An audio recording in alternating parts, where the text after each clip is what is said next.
औज़ुबिल्लाहि मिनश्शैतानिर्रजीम बिस्मिल्लाहिर्रहमानिर्रहीम अल्हम्दुलिल्लाहि रब्बिल आलमीन वस्सलातु वस्सलामु अला सय्यदिल अंबिया'i वल मुरसलीन हबीबि इलाहिल आलमीन अबिल क़ासिम मुहम्मद सल्लल्लाहु अलैहि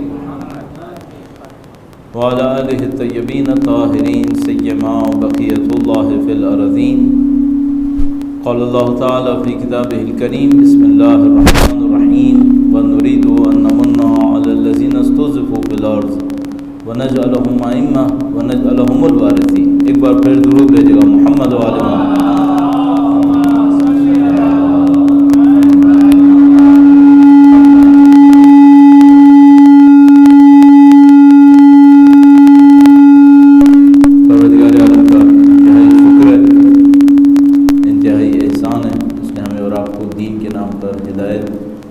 दीन के रास्ते पर चलने की सआदत और अपनी ज़िंदगी के बारे में, अपने दीन के बारे में गौर व फिक्र करने का मौका नसीब फरमाया है।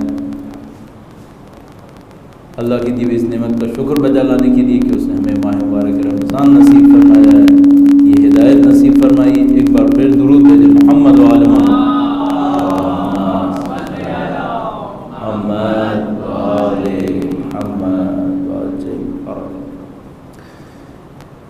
परवरदिगार आलम ने जब इंसानों को एक ख़ास हदफ से, एक ख़ास मकसद से इस दुनिया के अंदर भेजा है, तो ज़ाहिर है कि जिस तरह एक अक्लमंद इंसान होता है, अगर कोई मकसद बनाता है तो उस मकसद तक पहुंचने का ज़रिया भी बनाता है। आपको अगर किसी अच्छी जगह के ऊपर काम करने का मौका मिले और आपसे कहा जाए कि भाई आपने ये आपका जॉब डिस्क्रिप्शन है, ये सारे काम आपने करने हैं, तो ये कैसे मुमकिन है कि जो आपका जॉब डिस्क्रिप्शन हो उसके वसाइल आपको ना दिए जाएं। तो आपसे कहा जाए कि भाई ये 25 लोग हैं, इनको रोज़ाना आपने कॉल करना है और टेलीफोन तो है नहीं, तो फिर भाई कॉल कैसे करना है? टेलीफोन नहीं है, तो आपको पर यकीनन टेलीफोन होना चाहिए, कोई ना कोई वसीला होना चाहिए। अगर खुदा हमसे ये कह रहा है कि तुम लोग, सही माना में जो खुदा हमसे कह रहा है वो ये है कि तुम लोग मेरे जैसे बन के दिखाओ। ए मेरे बंदे, तू मेरी इताअत कर, मैं तुझे अपना जैसा बना दूंगा। अगर खुदा इतना बड़ा काम हमसे कह रहा है कि हम छोटे छोटे इंसान, हम उसके जैसे बन के दिखाएं, उसकी जैसी सिफ़ात अपने अंदर ला कर दिखाएँ। ये जुमला ज़रा ट्रिकी है, हदीस क़ुदसी के अंदर है। अगर मेरे अंदर हदीस क़ुदसी के बारे में मालूमात नहीं होती तो मेरे जैसा आदमी कैसे ये जुमला इस्तेमाल कर सकता था कि खुदा ने हमें दर हकीकत जो टास्क दिया है वो ये कि अपना जैसा बन के दिखाओ। अब वो तरीक़ाकार क्या है? ज़ाहिर हम तो खुदा नहीं बन सकते, खुदा तो खालिक है और हम मखलूक हैं। तो खुदा मुताल फरमाता है कि ये तो है कि मैं खालिक हूँ और तुम मखलूक हो और तुम लोग तो मेरी जगह नहीं बन सकते, लेकिन ये करो कि जो मेरी सिफ़तें हैं वो अपने अंदर ला के दिखाओ। ये तो तुम करो।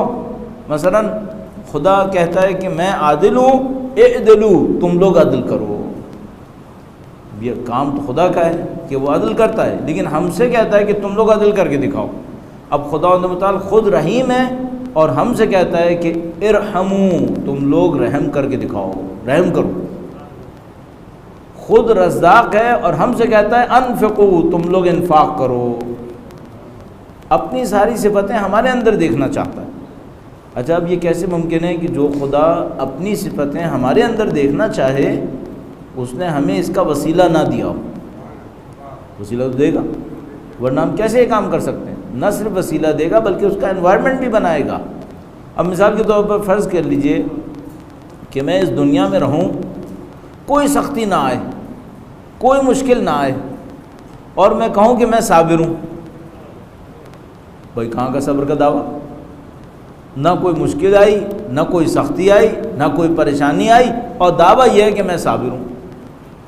अगर तुम्हारा सब्र साबित होना है तो मुश्किल तो आएगी, मुसीबतें तो आएंगी। अगर मुश्किल और मुसीबत नहीं आई तो सब्र कहाँ का? तो जैसे ही हम और आप इस हकीकत को कबूल करते हैं, जो मैंने अभी आपकी खिदमत में बहुत तेज़ी से, बहुत सादगी के साथ अर्ज़ करने की कोशिश की कि खुदा ने जो हमें दुनिया में भेजा है वो इसलिए भेजा है कि हम उसके रास्ते पर चलते हुए उसके जैसे बन के दिखाएँ। जैसे ही मैं और आप ये कबूल करते हैं, बहुत सारी चीज़ें खुद ब खुद समझ में आ जाती हैं। इसका मतलब ये है कि दुनिया टेम्परेरी जगह होगी, ये मुकम्मल यही नहीं होगा। क्यों? यहाँ पे अदल हो ही नहीं सकता। एक आदमी ने 500 बंदे मारे, क्या अदल करूं? एक ही दफ़ा मारूंगा। बम धमाका कर दिया नाउज़ुबिल्लाह, किसी ने 50 आदमियों के आज़ाए बदनी कता हो गए, एक का हाथ कट गया, एक का पाँव कट गया, एक का ये, एक का वो। इसके जिस्म के कितने आज़ा काटूं कि उनके 50 आज़ा के बराबर हो? क्या करूं? एक आदमी इसने मार दिया, उसके मिसाल के तौर पर 2 बच्चे सिर्फ ले लीजिए, यतीम हो गए। जो उन 2 बच्चों ने यतीमी सही है, क्या अदल करूं कि ये जवाब दे उसका? अब क्या यतीमी सह के दिखाएगा ये? और सद्दाम हुसैन जैसे ने, जिसने लाखों बच्चों को यतीमी में डाला, और तारीख़ में ये फ़िरौन और हज्जाज और नमरूद वगैरह वगैरह, ये सब क्या अदल होगा यहाँ पे? जैसे ही मैं और आप ये कहते हैं भाई खुदाई सिफ़ात अपने अंदर लेकर आएँ, तो इसका मतलब ये है कि भाई इस दुनिया के बाद एक आखिरत होनी चाहिए। उसका दूसरा मतलब ये भी है कि इस दुनिया के अंदर मुसीबतें होनी चाहिए। मिसाल के तौर पर फ़र्ज़ फरमाइए, पैसे की कोई तंगी नहीं है, सबके पास पैसा फरावान है, सबके पास इल्म फरावान है, सबके पास सुकून ही सुकून है। इन्फाक कहाँ होगा फिर? कुर्बानी कहाँ है? ईसार कहाँ है? कोई सिफत, इंसानी सिफत साबित ही नहीं होगी। 7 अरब इंसानों का इम्तिहान भी होना है, और सब का सब कसरत से है। भैया ये कसरत जन्नत में तो हो सकती है, यहाँ नहीं हो पाएगी, क्योंकि अगर यहाँ पे कर ली तो फिर वो बड़ा हदफ कैसे पूरा होगा? वो बड़ा हदफ भी तो पूरा करना है, इंसानों का इम्तिहान होना है, उनको कमाल पे पहुँचना है। तो खुद ब खुद समझ में आता है कि भाई कुछ सख्तियाँ होंगी, कुछ परेशानियाँ होंगी, और उन सख्तियों और परेशानियों को झेलते हुए मैं और आप अपने आप को उस पाकीज़गी तक, उस कमाल तक पहुँचाने की कोशिश करेंगे। काश कुछ ऐसा हो जाए कि हम लोग सुबह सुबह दोबारा हर रोज़ इस बात को याद कर लिया करें। और नमाज का काम हकीकत यही है, जो असल काम है, ये जो दीनी इबादतें हैं, दीनी मरासिम हमें दिए गए हैं कि भाई सुबह को उठो ये करो, रात को सोने से पहले ये करो, ये कर लिया करो, वो कर लिया करो, ये सब क्या है? ये सब इसलिए कि तुम्हें बार बार ये याद दिलाएं कि भाई तुम्हारी ज़िंदगी का मकसद कुछ और है। जो समझ में आए उसको समझने की कोशिश करो, उसके बाद उसके हिसाब से ज़िंदगी गुजारो। वरना आप ख़ुद तसव्वुर फरमाइए, माह मुबारक रमज़ान में चंद लोगों को भूखा रख के खुदावंद मुताल की ममलिकत में क्या होगा? कोई कमी नहीं होगी, कोई बेशी नहीं होगी, कोई इजाफा नहीं होगा। मकसद क्या है? एक मकसद ये, एक तो एक उनको याद आए कि भाई ये ज़िंदगी किसी और तरह से है। 11 महीने खाते पीते जैसे भी गुजारे, उसके बाद इनको याद आए कि देखो कोई है सर के ऊपर जो हुकूमत देता है, जो हुकूमत करता है, और उसकी हुकूमत पे भूखा रहना पड़ता है, उसके हुक्म के ऊपर प्यासा भी रहना पड़ता है। खुदावंद मुताल चाहता है कि हमें इसमें डालें। तो खुदावंद मुताल इस निज़ाम को बना के चल रहा है, और इस निज़ाम के अंदर हमें रखा हुआ है, बार बार चीज़ों के ज़रिए से हमें आगाह करने की कोशिश करता है। अब दीन की जो इफ़ादियत है वो इसी जगह के ऊपर है। अगर हम चाहते हैं कि दुनिया को आबाद करें तो हमारे पास 2 रास्ते हैं। इसे आपकी खिदमत में अर्ज़ करने की कोशिश करता हूँ। दुरूद भेजेगा मोहम्मद वाले मोहम्मद।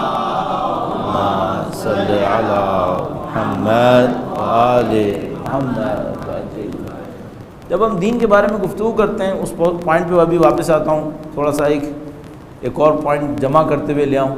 जब हम दीन के बारे में गुफ्तगू करते हैं तो 2 परसेप्शन के ऊपर मामूलन, वैसे तो 10 बनाए जा सकते हैं, लेकिन मामूलन 2 के ऊपर मेहनत हो रही होती है। एक जो परसेप्शन होता है वो उखरवी होता है। आप तसव्वुर कीजिएगा कि हमसे पहले वाली जो नस्ल थी वो जब दीन के बारे में गुफ्तगू करते थे तो वो आखिरत के परसेप्शन के अंदर गुफ्तगू करते थे। मसलन बच्चों से कहेंगे बेटा ये कर लो वरना क़यामत में, वरना दोज़ख जहन्नम में आग लगेगी, ये होगा, फ़लाँ काम कर लो जन्नत में जाओगे, ये होगा, वो होगा, फिर सवाब मिलेगा, इस तरह की बातें। तो दीन का जो परसेप्शन था वो उखरवी था। ये बहुत अच्छा है, ये बुरा नहीं है, इसमें कोई मुश्किल नहीं है, लेकिन उसमें मुश्किल ये आ रही थी कि लोग उखरवी परसेप्शन के ऊपर उस वक्त जाएंगे जब पहले आखिरत पे यकीन हो। अगर लोगों के अंदर आखिरत पे यकीन पर किसी भी वजह से कमी हुई भी है, अब आप उसके सामने उखरवी परसेप्शन देते रहिए, आखिरत में ये होगा, आखिरत में ये होगा, आखिरत में ये होगा, वो घबरा कर एक मौके पे कहेगा भैया ये आखिरत में तो हो जाएगा, यहाँ पे क्या होगा। अब ये नहीं है कि उखरवी परसेप्शन या आखिरत के ऊपर बेस करके दुनिया दीन को बताना सही नहीं है, नहीं बहुत सही है, असल तो वही है दर हकीकत। लेकिन मसला ये है कि मैंने अर्ज़ किया कि कभी आखिरत पर कमी की वजह से, कभी दुनिया की मुश्किलात की बहरहाल बोझ की वजह से इंसान को ज़रूरत पड़ जाती है एक और परसेप्शन की, और वो ये है कि आखिरत में तो ये दीन देगा, ये बताओ दुनिया में कुछ देगा या नहीं देगा।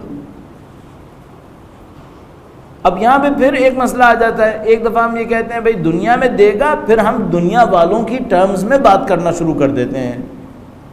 तसव्वुर फरमा रहे हैं कि पहले वाले में हम आखिरत के बारे में बात करते हैं, सामने वाला थक गया, उसने कहा आखिरत में तो होगा, बताओ दुनिया में क्या होगा। अब जब हम दुनिया के ऊपर आए तो एक गलती हम ये करते हैं कि हम दुनिया वालों के साथ बैठकर दुनिया के बारे में ही दीन को लेकर चलना शुरू कर देते हैं। वो किस तरीके से, हम उसको समझाते हैं देखो तुमने अगर अपने कारोबार में बरकत चाहिए ना तो तुम ये विर्द पढ़ लिया करो। अच्छा, उसने वो विर्द करना शुरू कर दिया, हदफ क्या है, आखिरत है या दुनिया? दुनिया। और दुनिया से भी क्या मतलब ले रहा है, पैसा। मैंने उल्टे हाथ से इसीलिए कहा था कि सीधा हाथ इसमें इस्तेमाल ना करूं पैसा, पैसा चाहिए।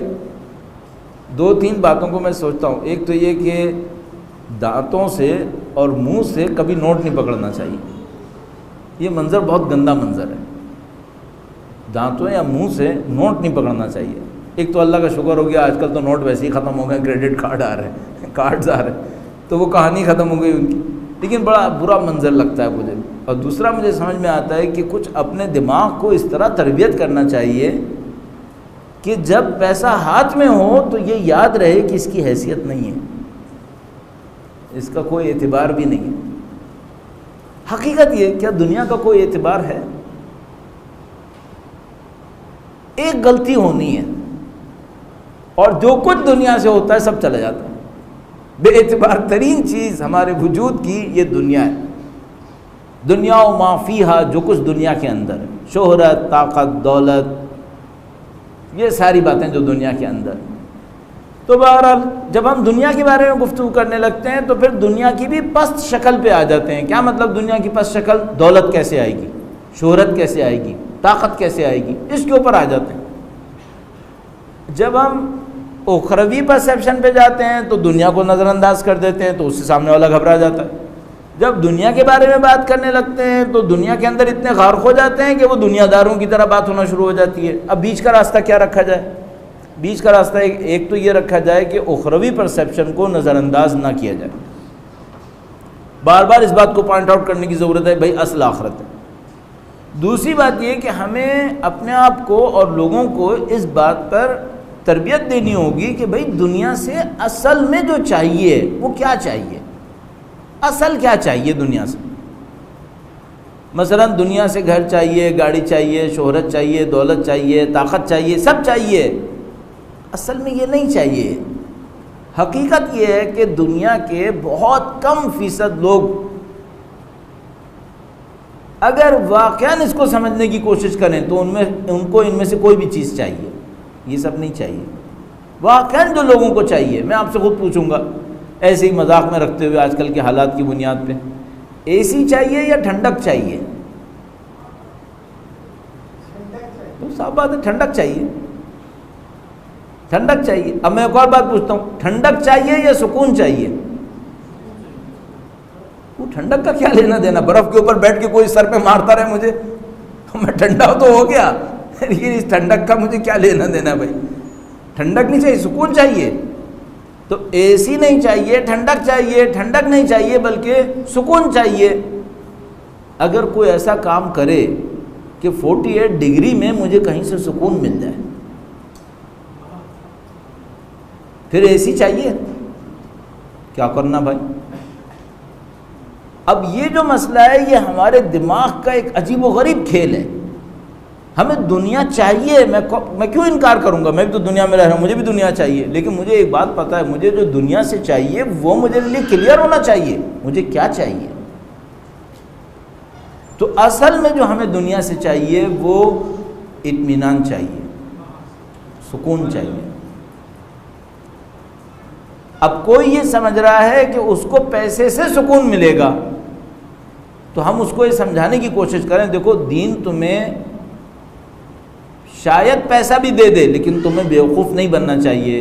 तुम्हें पैसा चाहिए ही नहीं है, तुम्हें सुकून चाहिए। सुकून मांगो अल्लाह से। अच्छा, ये जो सुकून मांग रहा है ये आखिरत में मांग रहा है, दुनिया में मांग रहा है? दुनिया में मांग रहा है, लेकिन सुकून मांगे, न कि पैसा मांगे। क्यों? हर पैसा सुकून नहीं लाता है, हम सबको मालूम है। हर घर इंसान को अमनियत का एहसास नहीं देता है।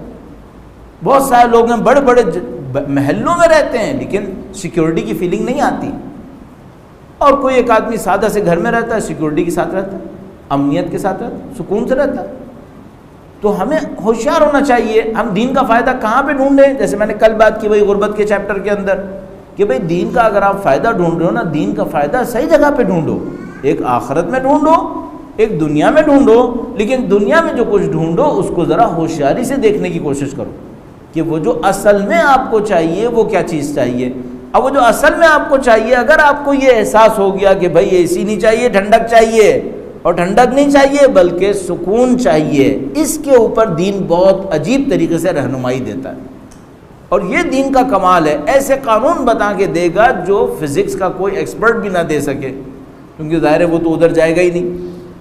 अब वो दीन हमें कैसे देता है और कहाँ से देता है, उसको मैं आपकी खिदमत में अर्ज़ करने की कोशिश करता हूँ, ताकि ये मज़ा हमें दीन का मिल सके। असल मसला दीन की ये लज्जत है। कल के दिन में, बल्कि आज का दिन जो गुज़र गया, इसमें जो दुआ थी उसमें थी वह अज़िक़नी हलावता ज़िक्रेक। आज के दिन की दुआ में था ये जुमला, अज़िक़नी हलावता ज़िक्रेक। ए खुदाया मुझे अपने लज्जत की मिठास चखा दे, लज्जत की मिठास चखा दे। अब देखिए कंपैरिजन करते हैं। भाई खुदा ने आपको लज्जत की मिठास चखा दी। वैसे तो मैं भी कहता हूँ या अल्लाह या अल्लाह या अल्लाह, मुझे बहुत ज़्यादा समझ में नहीं आता, मिसाल के तौर पर। अब एक और है, वो आरिफ है, वो बंदे खुदा खुदा को समझता है, वो हाथ उठा के कहता है या अल्लाह या अल्लाह या अल्लाह। अच्छा, इनको या अल्लाह कहने में कोई मज़ा आता है, बहुत अच्छा, बड़ा अजीब मज़ा आता है। जैसे कि मैं कई दफ़ा वाक़या अर्ज़ करता हूँ कि भाई वो कहीं मशहद मुक़द्दस में छत के ऊपर चले गए, नौकर उनको बंद करके चला गया, अगले दिन सुबह देखने गया कि मर गए होंगे अभी तक। तो वो आरिफ आदमी थे, तो गया, उसने देखा जनाब वो रुकू के अंदर हैं और उनकी कमर के ऊपर कई इंच बर्फ़ जमी हुई है और वो अल्लाह का जिक्र किए चले जा रहे हैं। एक बात सोचने की है, ये जबर करके रुकू में रहे होंगे कई इंच बर्फ़ जमाने के लिए? जबर करके कितनी देर खड़े रहेंगे? मसलन मैं नमाज पढ़ रहा होता हूँ बाज़ औक़ात, तो बड़ा जबर करके 4 रकअत पूरी करता हूँ। क्या कोई जबर करके इतनी देर रुकू में रह सकता है कि उसकी कमर पे 3 इंच बर्फ जम जाए? ये जबर करके नहीं होता, ये तो मज़े में होता है। इंसान मज़ा लेता है तो ये काम कर रहा होता है, वरना नहीं हो सकता ये काम। अब सवाल ये है कि ये जो ये साहब खड़े हुए हैं रुकू के अंदर, इतने मज़े से खुदा का जिक्र कर रहे हैं, बर्फ़ पड़ रही है, उनको ना सर्दी लग रही है ना गर्मी लग रही है, उन्हें कोई मसला नहीं है, और वो खुदा के जिक्र की मिठास ले रहे हैं। अब मैं एक बात अजीब सी कहने वाला हूँ, 1 किलो जलेबी खाने से ये मिठास आएगी? देखिए आप खुद किस लिए हंस रहे हैं, आप कह रही हैं भाई क्या पागल बना है। 1 किलो जलेबी कहाँ वो मिठास दे सकती है? हम लोगों के साथ ये ना हो जाए कि हम खुदा से 1 किलो जलेबी मांगते रह जाएं और वो मिठास पीछे रह जाए। हमें चाहिए हम खुदा से दुनिया के लिए मांगे, मैं नहीं कह रहा सिर्फ आखिरत के लिए मांगे, दुनिया के लिए मांगे, लेकिन मांगे ढंग से मांगे। क्या चाहिए, क्यों चाहिए, किस लिए चाहिए, इसको बिल्कुल क्लियर करें। जैसे मैंने मिसालों में आपकी खिदमत में अर्ज़ किया, फिर समझ में आता है दीन क्या देता है। दीन ऐसा नहीं है सिर्फ आखिरत में देता है, दीन दुनिया में भी देता है, लेकिन दुनिया में पस्त चीज़ें नहीं देना चाहता, जिस तरह वो आखिरत में भी पस्त चीज़ नहीं देना चाहता। तो वो कहता है, कुरान करीम ने इरशाद फरमाया कि कुछ लोग हमसे कहते हैं रब्बना आतिना फिद दुनिया, ए खुदाया हमें दुनिया में दे। खुदा मुताल फरमाता है कि उनके लिए आखिरत में फिर कुछ नहीं बचता फिर। और कुछ लोग हमसे कहते हैं, और ये कहने का मतलब सिर्फ ज़बान से कहना नहीं है जो बहुत ही आसान काम है, दुनिया का हर आदमी कर सकता है। कहने का मतलब है पूरे वजूद से तलब करते हैं। वो क्या? रब्बना आतिना फिद दुनिया हसनतन, ऐरी गैरी चीज़ें नहीं चाहिए, हसनतन चाहिए। शहादत हसना है, इंसानों के काम आना हसना है। रब्बना आतिना फिद दुनिया हसना, खुदाया हमें गलत सही हर चीज़ नहीं चाहिए, दुनिया में भी जो चाहिए है वो भी हसनतन चाहिए, हुस्न चाहिए। बहुत खूबसूरत ये मफ़हूम है। और वो जो ये हबीब यूनिवर्सिटी है, इसने एक अच्छा काम जो इनके प्रेसिडेंट साहब कर रहे हैं, बहुत अच्छा काम है। वो ये कि वो इस हुस्न के ऊपर बड़ी मेहनत करना चाहते हैं। कर पाएंगे नहीं कर पाएंगे अलग मामला है, लेकिन वो हुस्न के ऊपर बहुत मेहनत करना चाहते हैं कि ये जिसको दीन हुस्न कहता है, इस हुस्न का मतलब क्या है। अब मज़ाहन कह रहा हूँ सिर्फ, मसलन बिलाल हबशी दीन की रोशनी में हसीन है या नहीं है? कौन सा हुस्न है भाई ये हॉलीवुड और बॉलीवुड में काम आएगा क्या? फौरन दिल से आपके निकला होगा लाना तो हॉलीवुड और बॉलीवुड के ऊपर। उसके हुस्न से क्या करना है? कुफ्र के अंदर था वो, फिरौनों के पास था वो, आज की दुनिया के जो दुनिया के पस्तरीन किरदार रखने वाले हैं उनके अंदर है। खुदा कह रहा है नजरें थोड़ी सी बुलंद करो, हुस्न को पहचानने की कोशिश करो। रब्बना आतिना फिद दुनिया हसनतन, खुदाया हमें हसना नसीब फरमा इस दुनिया के अंदर। ये हसना क्या है? ये हसना बैंक बैलेंस नहीं है। पैसा हो सकता है, जायदाद हो सकती है, ताकत हो सकती है, शोहरत हो सकती है, लेकिन इनमें से किसी काम के लिए नहीं है।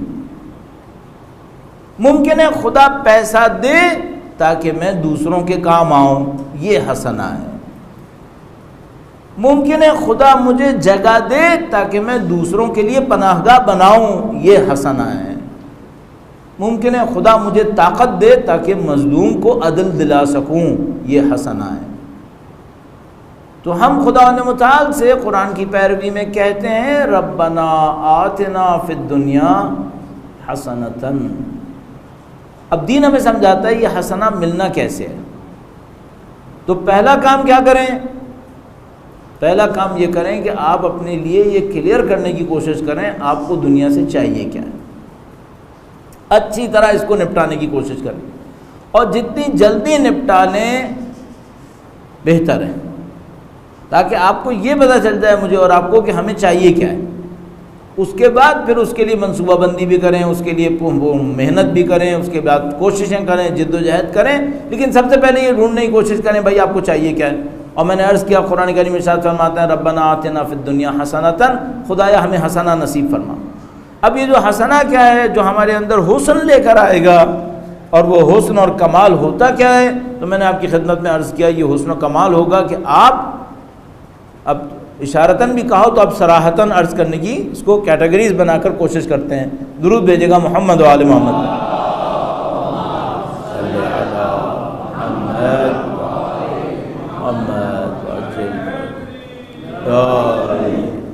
अच्छा, अब इसको कैटेगरीज बनाने से पहले एक और काम करता हूँ, इम्प्लीमेंट करता हूँ। फ़र्ज़ कर लीजिए भाई जहाँ पे माशाल्लाह जवान बैठे हैं, तो फ़र्ज़ कर लीजिए आपकी उम्र है 25 साल, और पाकिस्तान में जो एवरेज ज़िंदगी गुजारने वाले मर्द हजरात हैं, मर्द हमेशा कुड़ने की वजह से कम ज़िंदगी गुजारते हैं, औरतें ज़्यादा ज़िंदगी गुजारती हैं। तो मर्दों का जो एवरेज है पाकिस्तान के अंदर, वो मुख्तलिफ़ इलाक़ों का मुख्तलिफ एवरेज निकाल लीजिए, 67, 65, 68 इस टाइप का है। मसलन आपकी उम्र 25 साल हो गई।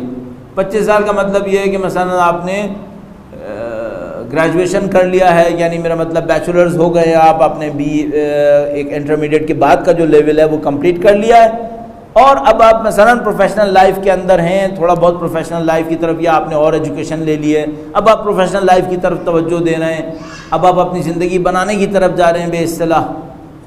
आपके पास कितना टाइम है? ऑन एवरेज आपके पास 40 साल, 40-42 साल हैं, ये देखते हुए कि आप क्या खाएंगे, पिएंगे, क्या सोएंगे, क्या रोएंगे, ये सब कुछ देखते हुए। अच्छा, अब मैं ये कैसे समझूं? ये तो ये हो गया 25 साल वाला, जो ये कहेगा भाई अभी मेरे पास टाइम है, 40-42 साल है। अच्छा, अगर मैं हूं ही 65 साल का, ये तो बड़ा मसला हो गया भाई, क्योंकि मैं तो पाकिस्तान की बाउंड्री पे आ गया हूं, किसी भी टाइम में मेरा तम्मत दिल खैर होने वाला है। अब मैं क्या करूं? मैं अपने आप को ये देखना चाहता हूं कि हसना नसीब हुआ या नहीं हुआ। भाई वो जो 25 साल का है वो तो बनाएगा ना अभी, वो क्या कर रब्बना आतिना फिद दुनिया हसना है, खुदा मुझे हसना नसीब फरमा, 40-42 साल अभी बाकी हैं ऑन एवरेज। मैं खुद आखिर पे पहुंचा हुआ हूं, अभी भी मैं कहूँगा रब्बना आतिना फिद दुनिया हसना, नहीं मालूम कितनी ज़िंदगी बाकी है, 1 मिनट भी बाकी है तो ज़ाया क्यों करूँ, हसना तो मांग लूँ अल्लाह से। लेकिन ये नहीं करूँगा थोड़ा मुड़ के देखूँ कि अब तक जो हसना जमा किए वो हैं क्या, करूँगा ना। अब मैं जाकर पीछे देखता हूँ हसना है क्या। अब देखिए मैं आपके सामने गिनने की कोशिश करता हूँ। मैंने जनाब अली हलाल कमाकर 3 घर बना लिए, एक में खुद रह रहा हूँ, 2 में किराए पे चढ़ाए हुए हैं, मेरे पास थोड़ी सी इनकम आती है, मेरे रिटायरमेंट को कवर कर रही है, सारी बातें हैं, ये हसना है? मैं कहूँगा हाँ रिस्क हलाल है, कम से कम हराम तो नहीं है ना, हसना है। हलाल कमाना भी इबादत है, ये हसना हो गया। चलिए ठीक है, हसना हो गया। फ़ायदा इसको किसको पहुँच रहा है? मुझे। अब मैं इसके क्रस्ट पे आता हूँ। अगर आपको हसना देखना है ना तो अपने आप से पूछिएगा मेरे ज़िंदगी से बेलॉस फ़ायदा कितने इंसानों को पहुँचा है। ये जुमला कोई ख़ास जुमला है नहीं वैसे, लेकिन अगर ज़िंदगी में कहीं पर महफूज रख लें दिमाग में, मेरी ज़िंदगी से दूसरे इंसानों को बेलॉस फ़ायदा क्या पहुंचा। बेलॉस फ़ायदा किसे कहते हैं? लॉस वैसे तो कहते हैं गंदगी को, मैल को लॉस। जब उर्दू में बेलॉस इस्तेमाल करते हैं तो इसका मतलब है कि ऐसा कोई फ़ायदा जिसमें गंदगी ना हो। इसका मतलब क्या होता है? हमारे यहाँ ये लिया जाता है कि मैंने किसी को फ़ायदा पहुंचाया और उससे कोई फ़ायदा नहीं लिया, तो इसको हम कहते हैं भाई ये बेलॉस है, इसमें गंदगी का कोई, मैल का कोई चैप्टर नहीं है। तो चलिए यही इस्तिलाह पकड़ लेते हैं। मेरी ज़िंदगी से बेलॉस फ़ायदा कितने इंसानों को पहुंचा? अच्छा भाई मेरे 4 बच्चे हैं, मैंने 4 बच्चे पाले हैं, बच्चे पाल के बड़े किए हैं, उन्होंने शादियां कर ली हैं, उनकी ज़िंदगियां गुजर रही हैं, ये बेलॉस है? ये 4 मेरे नहीं होते फिर ये तो बेलॉस नहीं हुआ। अच्छा अब मेरे घर में ज़ाहिर है खातून भी हैं, उनके लिए मैंने एर्स में ये छोड़ दिया है कि खुदा ना करे मैं मर जाऊं, या वो कहें अल्लाह करे, बल जो कुछ भी, तो उसके बाद इनको ये मिल जाएगा। अच्छा ये बेलॉस है? नहीं, अगर ये खातून मेरे ताल्लुक़ में ना होती तो इनके लिए कुछ करता नहीं। बेलॉस कौन सा है? कितने लोगों को फ़ायदा दिया मैंने? अच्छा जनाब मेरी मंथली इनकम, ऐसे ही मैं सोच लेता हूँ मिसाल के तौर पर ₹1,00,000 मेरी मंथली इनकम है, उसमें से 500 रुपये सदका करता हूँ। बहुत कमाल किया, 0.5% आपने सदका कर दिया। ये वो है जिस पे आखिरत की ज़िंदगी गुजारना चाहते हो, 0.5% पे। मैंने ज़िंदगी में किया क्या है? सब कुछ अपने लिए किया है। बेलॉस कितने इंसानों को फ़ायदा दिया? अब बिल्कुल प्रिसाइज, कितने लोगों की मुश्किलात को मैंने बेलॉस हल किया है? कितने बेघर लोगों को बेलॉस घरों तक पहुंचाया है? कितने बीमारों को बेलॉस शिफा नसीब की है? कितने दर्दमंदों की मुश्किलों को मैंने बेलॉस हल करने की कोशिश की? कितने दीन से बेखबर लोग थे जिनको मैंने बेलॉस दीन तक पहुंचा दिया? कितने लोग हैं? क्या किया मैंने ज़िंदगी में? ये सब जब जमा कर लेना तो ये होगा हसना। उसके बाद देखिएगा ज़िंदगी में हसना कमाया कितना है। अलबत्ता यहाँ पे थोड़ा सा क्रिटिकल हो जाऊँ मैं अपने लिए, बुझे कि भाई एक आदमी के पास माइक आ जाता है, वो माइक की रिकॉर्डिंग इंटरनेट के ऊपर चली जाती है, उसको जनाब 50 लोग सुन लेते हैं, 5000 लोग सुन लेते हैं, तो इसके पास तो एक मौका है 5000 लोगों को फ़ायदा पहुंचाने का। अब एक आदमी के पास माइक नहीं है, हर आदमी के पास थोड़ी माइक आ रहा है, आ गया तो मुसीबत हो जाएगी। एक के पास माइक नहीं है, उसकी तो कोई रिकॉर्डिंग नहीं हो रही, इंटरनेट पे जाए 5000 लोग सुने। अब आप उसका मुकाबला इससे कैसे कर सकते हैं? उसको आदमी को 5000 लोग सुनते हैं, इसको तो 5000 सुनते भी नहीं है। तो हमारा जवाब ये है कि खुदा क्वांटिटीज़ नहीं देखता है, खुदा हमेशा कोशिश देखता है, रिजल्ट्स भी नहीं देखता है। इस बात को ज़रूर ज़हन में रख लीजिएगा आप अपने कहीं पे छुपा कर, खुदा रिजल्ट्स भी नहीं देखता है, कोशिश देखता है। वजा रजुलुन मिन अक्सल मदीनते यस्आ, कोशिश करता हुआ आया, भागता हुआ आया। ये नहीं देखता कि इसके आने से हुआ क्या, नहीं, वो ये देखता इसने क्या किया, इसने क्या किया। भाई एक आदमी के सामने माइक है, रिकॉर्डिंग जारी है इंटरनेट के ऊपर, 5000 लोग उसको सुन लेते हैं, ज़्यादा मशक्क़त नहीं करनी पड़ती इसको। लेकिन एक आदमी ऐसे लोगों के दरमियान बैठता है जहाँ पर कोई अच्छी बात सुनना ही नहीं चाहता, बेचारा मौका निकालता है, कहीं पर 10 बातें करने के दरमियान एक हदीस निकाल कर उनको सुना देता है, एक का दिल बदल दिया उसने। इसको अजर मिलेगा या नहीं मिलेगा? कोई बहुत बड़ा अजर मिलेगा, इसमें बहुत अजर मिलेगा। एक आदमी के सामने तो माइक लगा दिया जाता है, लोग आके बैठ जाते हैं कि चलो हम सुनने को तैयार हैं भाई, जो बोलते हो सुन लेंगे, इसका अजर तो इतना सा होगा। एक बेचारे को मेहनत करनी पड़ती है 4 अल्लाह से बेखबर लोगों को सुनाने के लिए, उन 4 अल्लाह से बेखबर लोगों में से किसी एक को खुदा के नज़दीक ले आता है। हाँ, इसका अजर बहुत ज़्यादा है, इसका अजर बहुत ज़्यादा है। तो खुदा रिजल्ट्स नहीं देखेगा, खुदा क्वांटिटीज़ नहीं देखेगा, बल्कि खुदा कोशिशें देखेगा, कोशिश कितनी की। अलबत्ता कोशिश को बिला मंसूबा नहीं होना चाहिए, कोशिश को किसी अच्छे मंसूबे के अंदर आ जाना चाहिए। मिसाल के तौर पर मैंने जब 1 घंटा बोलना ही है तो मैं कोशिश करूं कि ये 1 घंटा बोलना ज़्यादा से ज़्यादा कारआमद हो जाए। अब मैं ये ना कहूँ, मैं अपना अजर बढ़ाने के लिए कहूँ भाई रिकॉर्डिंग नहीं करना, कहीं बाहर नहीं डालना, मैं चाहता हूँ मेरा अजर बढ़ जाए, नहीं, ये भी कोई अच्छी बात नहीं है। अजर तो आप बढ़ाएं, लेकिन अगर प्रोडक्टिविटी बढ़ा सकते हैं तो प्रोडक्टिविटी भी बढ़ाएं आप उसके ऊपर। तो ऐज़ान मोहतरम, ये दीन की इफादियत है। अच्छा, आप थोड़ी सी देर के लिए फ़र्ज़ करते हैं, आज सोचा है 5 मिनट पहले ख़त्म किया जाए, थोड़ा सा हम देर के लिए कोशिश करते हैं, वो ये कि फ़र्ज़ कर लें दुनिया के 20% लोग दीन की फ़िक्र के ऊपर वाक़ई चल पड़े। दुनिया तो बहुत बड़ी है, दुनिया को सोचना बहुत मुश्किल काम है, कराची को सोच लेते हैं। फ़र्ज़ कर लेते हैं कराची की 20 करोड़ आबादी में, 2 करोड़ आबादी में से 20% लोग वाक़ई दीन के रास्ते पे चल निकले, दीन के सच्चे रास्ते पर। इसका मतलब क्या है? हर 5 में से 1 आदमी दूसरों की मदद करने के लिए तैयार है। ये तो 20% बहुत है, फिर ये तो कराची का नक्शा बदल जाएंगे। 20% बहुत होते हैं। यकीन फरमाइए, जो मुझे समझ में आता है,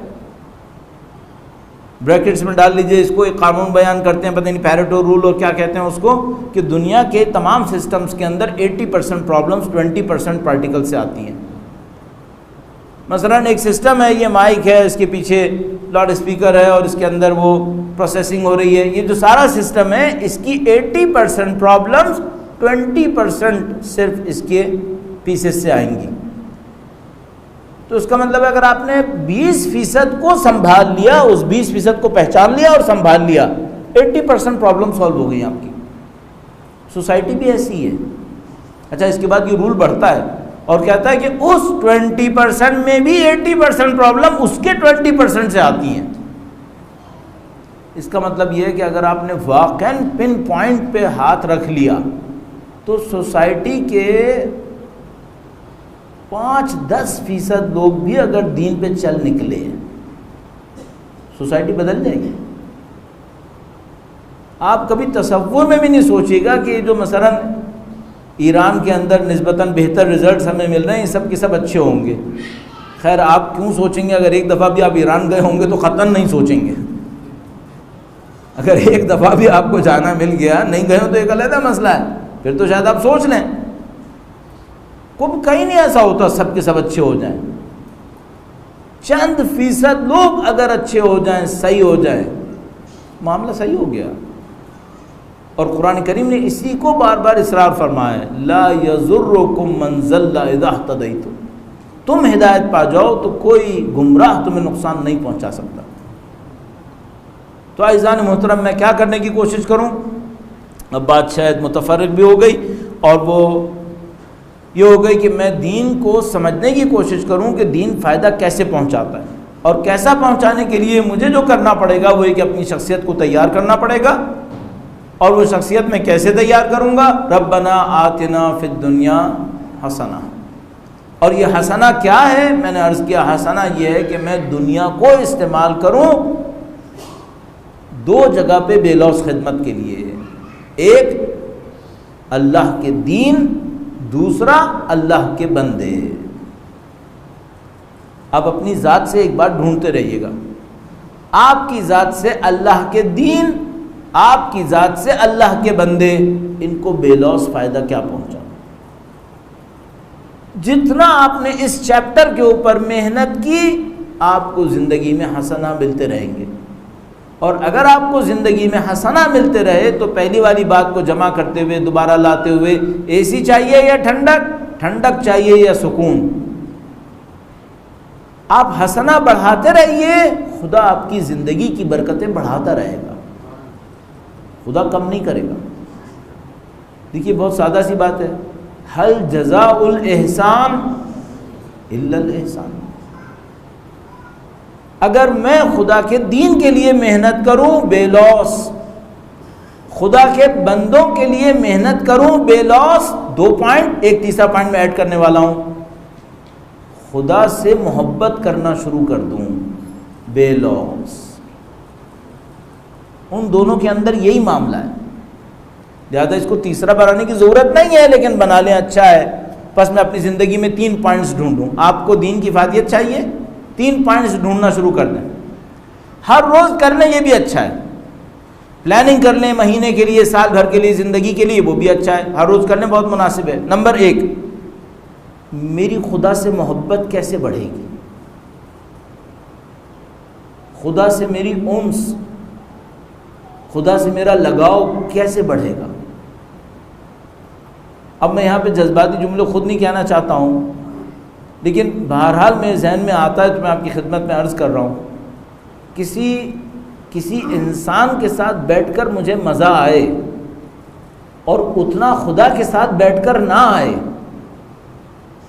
क्या मतलब है? इसका मतलब है मेरी खुदा से मोहब्बत नहीं बनी है। हाकिम महकूम का रिश्ता है, हाकिम और रइयत का रिश्ता है, मोहब्बत का रिश्ता नहीं आया है। खुदा फरमाता है, जो ये दावा करता है ना कि वो मेरा चाहने वाला है, जब सब इंसान सो जाते हैं तो मुझसे कलाम क्यों नहीं करता? फिर खुदा फरमाता है, हदीस कुदसी में है, हदीस कुदसी में फरमाया, जो मुझसे दावा करता है कि मेरा चाहने वाला है, जब सब सो जाते हैं तो मुझसे कलाम क्यों नहीं करता? क्या कोई आशिक है जो अपने माशूक से गुफ्तगू ना करना चाहे? तो ये मुझसे गुफ्तगू क्यों नहीं करता, मेरे सामने क्यों नहीं आता? सही बात। पहली चीज़ जिस पे मुझे और आपको मेहनत करनी पड़ेगी वो ये कि हमारा खुदा से ताल्लुक़ मोहब्बत का ताल्लुक़ होना चाहिए। हमारी और खुदा के दरमियान एक उन्स, उल्फत का रिश्ता होना चाहिए। ये सिर्फ हाकिम महकूम नहीं होना चाहिए, ये सिर्फ ताजिर और मुश्तरी नहीं होना चाहिए, बिजनेस नहीं होना चाहिए, गवर्नमेंट नहीं होनी चाहिए, ये मोहब्बत का रिश्ता होना चाहिए। तो आप अब मिसाल के तौर पर इसी पॉइंट पे ज़रा सा रुकते हुए कोई ये कहे भाई मुझे मज़ा नहीं आता, क्या करूँ अब? मैं सुबह को उठता हूँ, रात को उठता हूँ, मसला खुदा के सामने खड़े होता हूँ तो मुझे इतना मज़ा नहीं आता जितना मैं दूसरे चीज़ों के साथ करने में मज़ा आता है मुझे। मसला मैं वीडियो गेम खेलता हूँ, मुझे बहुत मज़ा आता है, मैं खुदा के साथ मज़ा नहीं आता। मैं क्या करूँ? बिल्कुल सही बात। तो मैं उससे कहूँगा तुम सिर्फ एक काम कर लो, 2 मिनट दे दो, सिर्फ 2 मिनट। हर रोज़ खुदा के सामने खड़े होकर इसी का शिकवा कर लिया करो, खुदा मैं कितना बदबख्त हूँ, मुझे वीडियो गेम में मज़ा आता है, मुझे तुझसे बात करने में मज़ा क्यों नहीं आता? मुझे अपनी मोहब्बत दे दे। क्यों मेरा दिल तुझसे जुड़ा हुआ नहीं है? मैं क्यों इतना बदबख्त हूँ? जबकि हाकिम तू है, देने वाला तू है, इन्ना लिल्लाह व इन्ना इलैहि राजिऊन हर रोज़ कहता हूँ, फिर मेरे दिल में तेरी मोहब्बत क्यों नहीं आती? कौन से मैंने ऐसे बदबख्त गुनाह किए हुए हैं जिसके होते हुए मैं तेरी मोहब्बत से महरूम? ये क्यों कह दो, यही कह दो। वो खुदा तो इतना करीम है, कोई कहता है मेरे सामने कोई एतराफ़ है गुनाह भी करे तो मैं भी इसको तौबा समझता हूँ, ख़त्म। एतराफ़ को भी तौबा समझता हूँ मैं, खुदा कहता है। तो भाई एतराफ़ कर लो।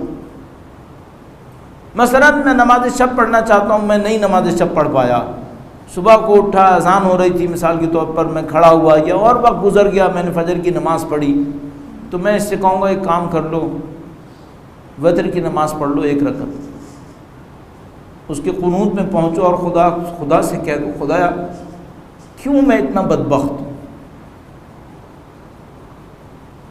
क्यों मैं इतना तुझसे दूर हूँ, कौन से मैंने ऐसे गुनाहों के ढेर लगाए हुए हैं कि मैं तेरे सामने नहीं पहुँच पाता हूँ। अगर वाकई मूड है तो खुदा से ये भी कह दो, खुदा सख्ती में डाल दे लेकिन मुझे तेरी मोहब्बत चाहिए,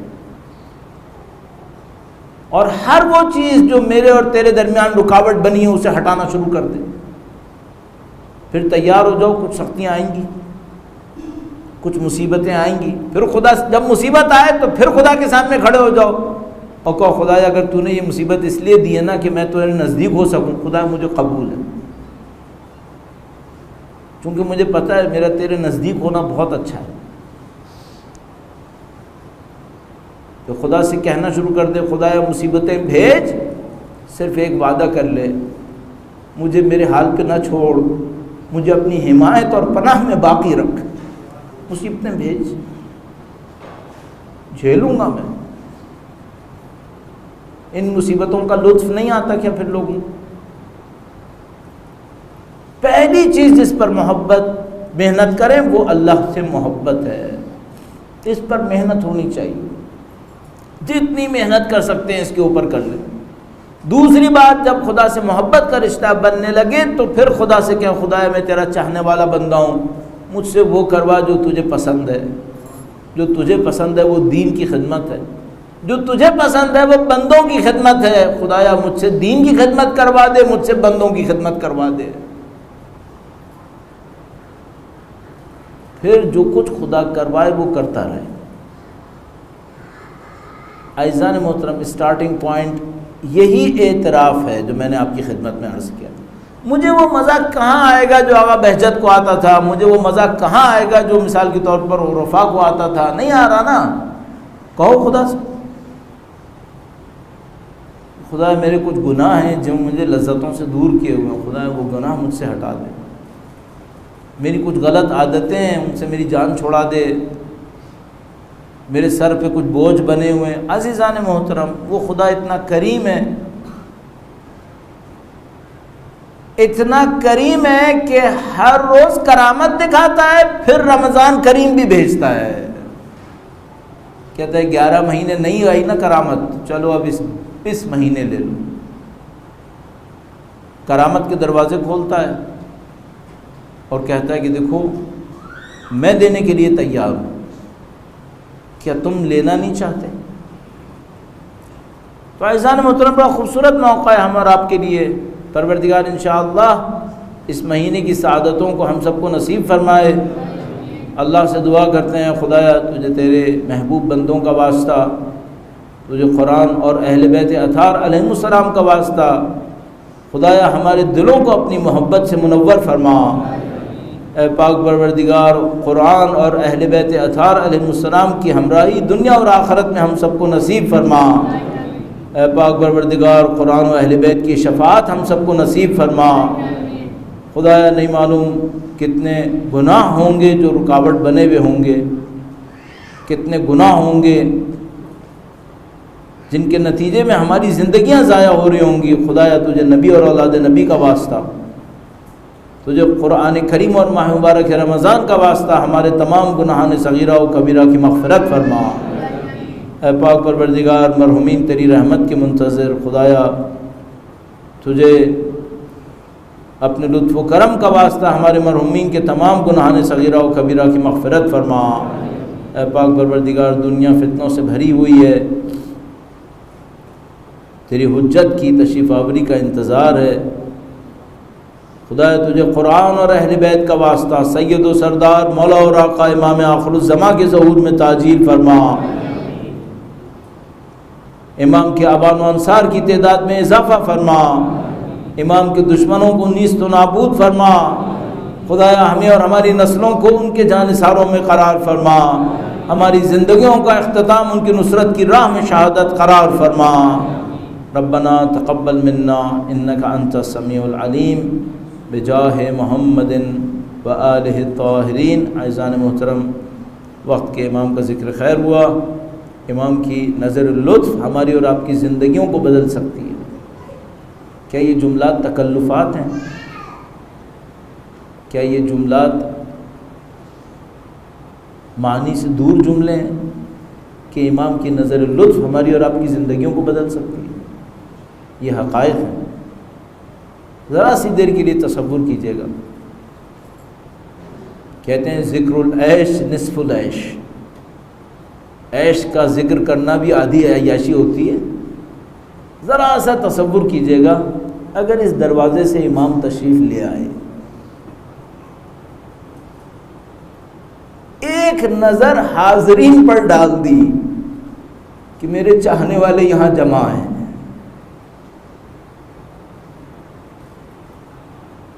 लुत्फ़ नहीं है इसके अंदर। फर्जंद ज़हरा तशरीफ़ लाएं और एक नज़र डाल दें कि हाज़रीन चाहने वाले जमा। हम तो ग़ैबत में हैं, हम तो उनके हुजूर नहीं पहुंच सकते, लेकिन आइज़ान मोहतरम कोशिश तो कर सकते हैं। ज़रा सा इमाम की इस नज़र लुत्फ़ को जहन में सोचते हुए कि भाई हमारे पास तो कोई वसीला नहीं है कि इमाम से कहें, अपनी अपनी ज़िंदगियों के अंदर मौजूद कोताहियों लग़ज़िशों को सोचते हुए, अपनी तमाम तर कमज़ोरियों को सोचते हुए, इल्तिजा करते हुए उस इमाम के हुजूर कि इमाम आपकी नज़र लुत्फ़ की ज़रूरत है। आपकी एक निगाह लुत्फ़ ज़िंदगियों को बदल सकती है।